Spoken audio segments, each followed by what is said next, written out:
네, 건프의 영화책. 오늘 2025년도 장 바티스트 앙드레아 작가의 책 그녀를 지키다입니다. 이동진 평론가가 추천했던 책이고 되게 632페이지의 굉장히 장대한 소설입니다. 이걸 뭐 어떻게 설명해야 될지 난감하긴 한데, 전체적으로는 처음엔 약간 처음 한 초반 부분에 사실 잘 이해가 되지 않았어요. 현재 상황에서 한 노인이, 그러니까 베타 상황을 만든 한 노인이 수도원에서 30년, 40년 동안 그곳에 있었다, 뭐 이런 이야기들을 하면서 이야기를 끌고 가는데, 이 첫 부분이 잘 들어오지 않았는데, 그 이후에 이제 과거로 돌아가면서 이 미모라는 남자와 비올라라는 그 여자의 어린 시절부터 한 생을 다 담고 있죠. 이 어린 시절부터 서로가 만난 이때부터 만나서 그 다음에 성장하면서 여러 가지 사건들이 벌어지고, 이 오르시니 가문과의 어떤 관계, 그리고 그 석공, 조각을 하는 타고난 천재적인 조각가가 되는 미모에 대한 얘기까지 해서 장대한 서사가 펼쳐집니다.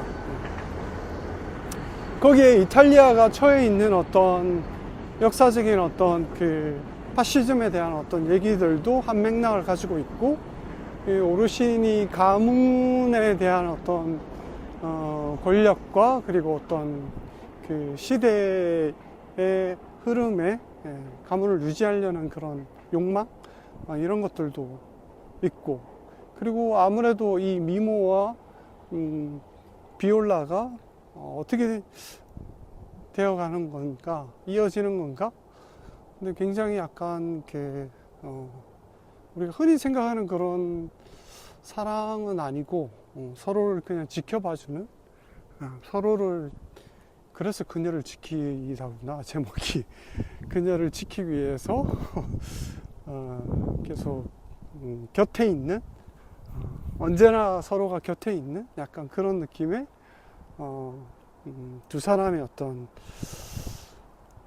그런 만남과 또 헤어짐까지, 죽음까지 담고 있습니다. 굉장히 장대한 소설이라는 생각이 들고, 이걸 설명하기는 굉장히 어려울 것 같다. 어쨌든 초반부만 잘 넘기면 이 초반의 이야기가 이런 얘기였구나 라는 거를 알게 되는 일종의 플래시백 같은 그런 효과를 가질 수 있습니다. 대략 왓챠에는 어떻게 되어 있냐면, 세계 3대 문학상인 콩쿠르상을 수상한 이 작품은 수도원 지하에 유폐된 피에타 석상에 숨겨진 비밀을 석공 미모의 굴곡진 삶을 통해 풀어가면서 파시즘이 득세하던 당시 이탈리아의 풍경을 섬세하게 묘사하고, 그 속에서 태생적 한계와 사회적 난관에도 꺾이지 않는 인간 영혼의 아름다움을 설득력 있게 보여준다. 영화 감독이자 시나리오 작가이기도 한 장 바스티에르 앙드레아는 자신의 특기를 유감없이 발휘해 소설의 장면을 마치 영화의 한 컷처럼 생동감 넘치게 담아냈다.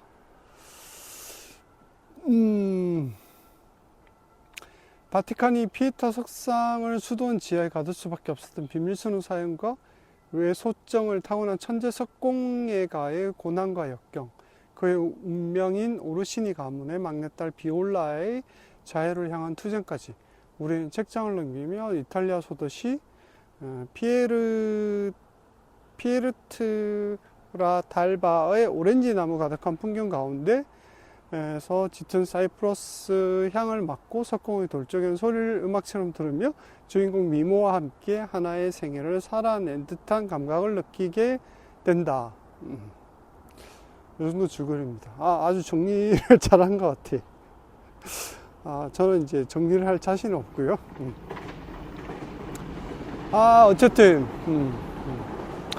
주 이야기는 이 석공인 미모 비탈리아니와 오르시니 가문의 막내딸 비올라에 대한 서로의 만남부터 시작이 됩니다.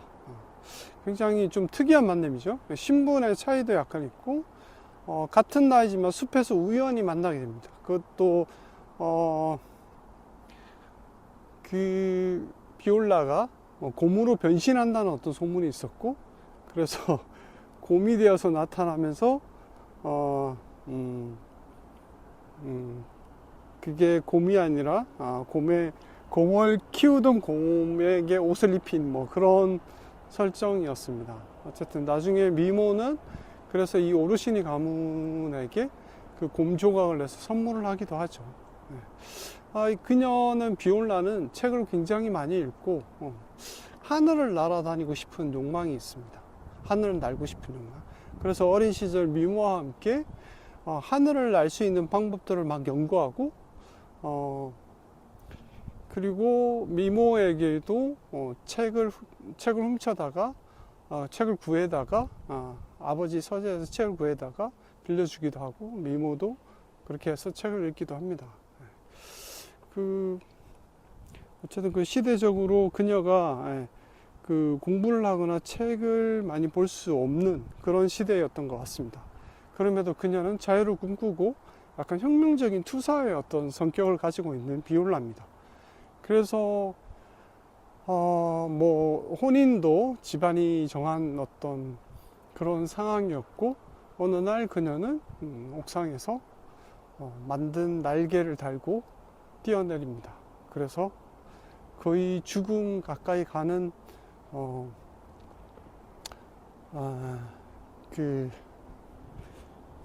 죽을 뻔한 상황까지 가는 몸의 어떤 상처를 입고 거의 이제 칩거하는 그런 상태가 됩니다.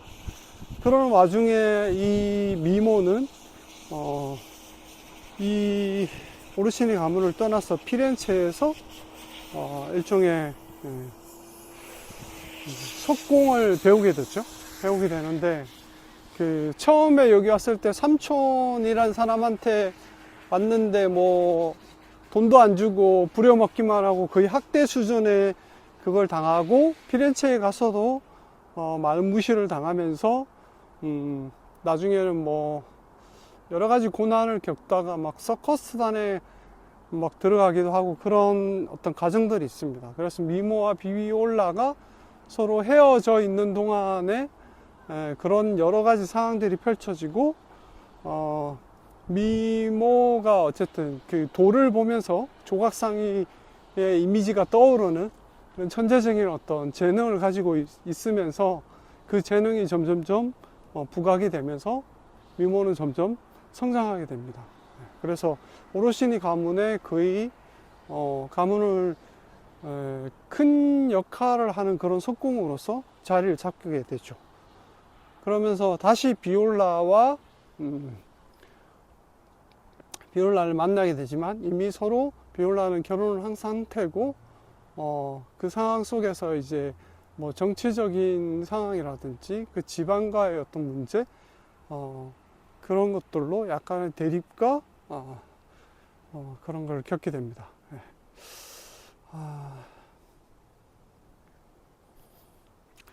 결국 미모가 인정받는 거는, 미모가 비올라의 생일날 자신의 사수가 아끼던 돌로 곰을 조각해서 선물로 바치면서 그 곰이 결국은 곰의 조각상을 보면서 그 대단함을 인정받고, 그러면서 조각가로서의 어떤 날개를 펼치게 되는 그런 상황이 됩니다. 그래서 미모가 도시로 떠나고 로마에서 석공 보조일을 하다가 내부의 불화로 서커스 단원이 되기도 하고 술에 빠져서 망가지기도 합니다. 어느 날 그의 재능을 알아본 프란체스코, 오르시니 가문의 프란체스코가 그의 사수가 떠난 자리에 미모를 제안하면서 그의 삶은 성장이 시작됩니다. 미모의 작품은 비싼 가격에 팔리고 주문 대기를 해야 할 상황이었고, 적게 만들면 그만큼 더 많은 돈을 받게 되는 상황이 되죠.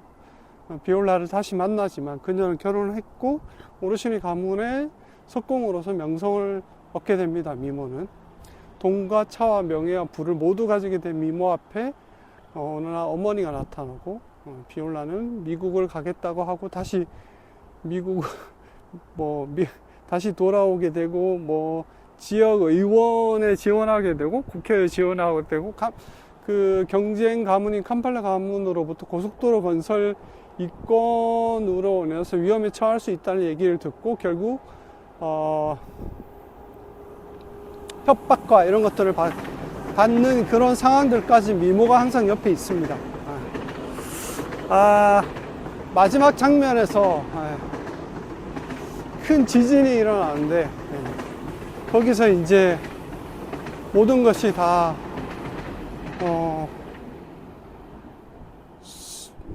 숲으로 돌아가면서 이 이야기의 어떤 왜 이 피에타상이 수도원의 40년간을 지키고 있었는지 그런 전설에 대한 얘기들이 나옵니다.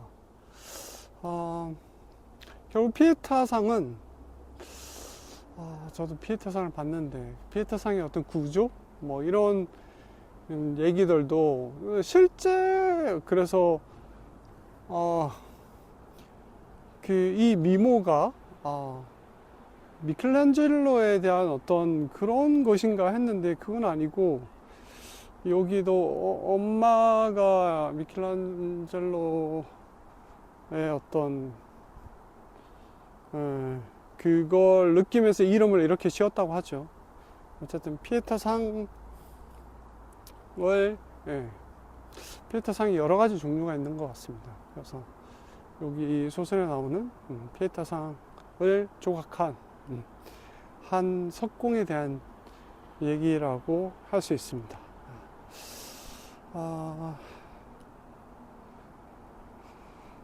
피에타상에 대한 짧은 얘기가 나오는데 피에타란 게 뭔지 아냐고 물어보죠. 그러면 슬픔에 잠긴 어머니를 표현한 거라고 얘기합니다. 십자가 아래서 죽은 자식을 안고 눈물 흘리는 어머니. 이게 사실 비올라랑 약간 대비되는 것 같기도 합니다. 그런 얘기가 좀 있고, 비올라가 그 곰으로 변신하는 그 장소에서 만났을 때 비올라가 이런 얘기하죠. 죽은 사람들은 우리 친구들이야. 산 사람들을 두려워하는 게 더 나을 걸? 이라고 비올라가 합니다. 그래서 무덤에서 서로 누워 있기도 하고 그쪽이 일종의 자신들의 아지트이기도 하죠.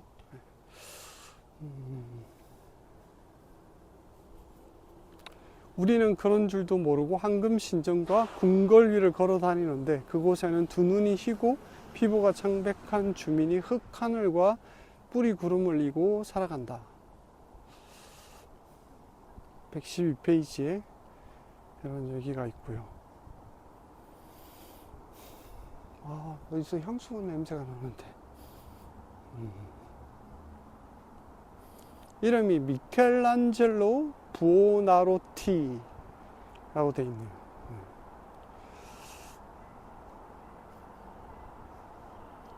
미켈란젤로 피에타상.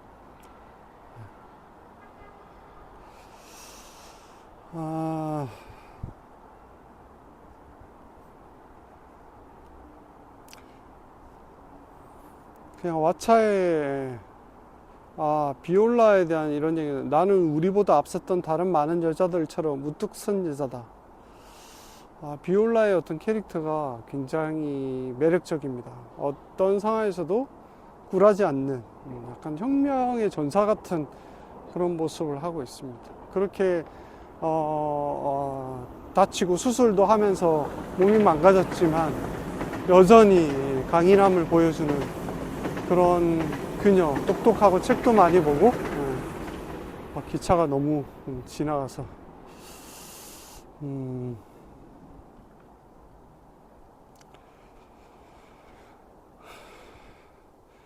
그리고 절대 고치지 못할 비정상성이 있다라고 얘기하고, 틀고 일어설 수 없는 부재들이 있다라고도 얘기합니다. 그래서 왓챠의 한 줄 평을 볼까요? 책들은 사실 평이 그렇게 잘 모르겠었어.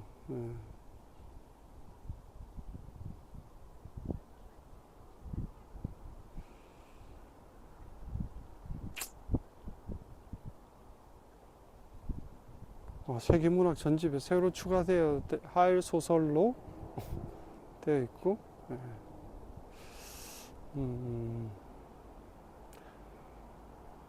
왓챠평은 영화평이 아니라서 이거는 사실 좀 딱 캐치하기 힘드네요. 세상은 잔인하고 예술은 아름답다. 이건 영상화돼야 된다. 맞습니다. 영상화되면 되게 재밌을 것 같아요. 꺾이고 부서질지라도 다시금 그 고통 속에서 태어나는 이를 위한 피에타. 이 정도고, 그냥 총평을 하면 전체적으로 책은 굉장히 600페이지지만 재밌게 읽힙니다. 앞부분만 잘 이해가 잘 안 됐지만, 그게 현재 시점이라서 좀 그런 것도 있는 것 같고, 읽다 보면 앞부분이 그런 내용이구나 이런 게 좀 있고, 그녀를 지키다, 이 두 사람의 어떤, 이것도 사랑이라고 해야 되겠지만, 서로의 곁에서 떠나지 않고 계속 지켜주고 있고, 서로가 무슨 얘기를 하고 싶어 하는지를 가장 잘 알고, 그리고 한 사람은 조각을 한 명의 예술가로서 성장하고, 어찌 보면 비올라로 인해서 좀 더 성장할 수 있는 토대가 마련됐던 것 같기도 하고, 그렇게 술꾼이나 그냥 외소증의 어떤 그냥 평범한 남자가 될 수 있었던 미모를 나름 책도 읽히게 하고, 비올라를 만나서 자신이 좀 더 성장하는 사람이 되지 않았나 하는, 그리고 바이를 보면 어떤 이미지가 떠오르는 그런 예술적인 재능까지도 지니고 있는 조각가였던 거죠. 그러면서 오르시니 가문과의 어떤 관계가 그냥 어릴 때부터 죽음에 이르는 과정까지 고스란히 여기에 담겨 있습니다.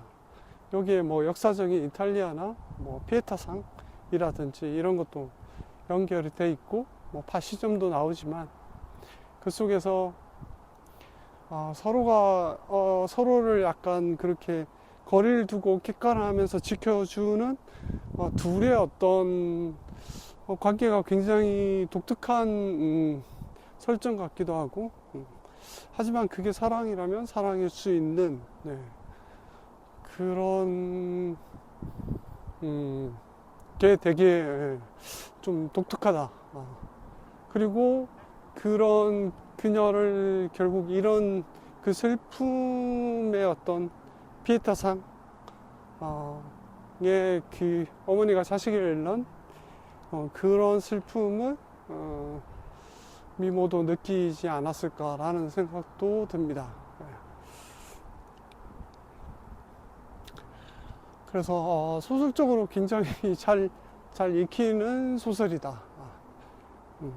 그런, 그래서 그녀를 지키다, 이걸 사실 좀 장대해가지고 어린 시절부터 거의 죽는 순간까지의 어떤 이야기를 풀어놓은 거라서, 이거를 참 어쨌든 저는 그 곰 나오는 그런 부분이라든지 어린 시절의 그런 모습들이 굉장히 좀 인상 깊게 남지 않았나 그런 생각이 듭니다. 그리고 망가져가는 미모의 어떤 그런 모습, 그리고 조각가로서의 어떤 돌을 보면 그림이 그려지는 그런 모습들도 굉장히 재밌지 않았나 하는 생각이 듭니다.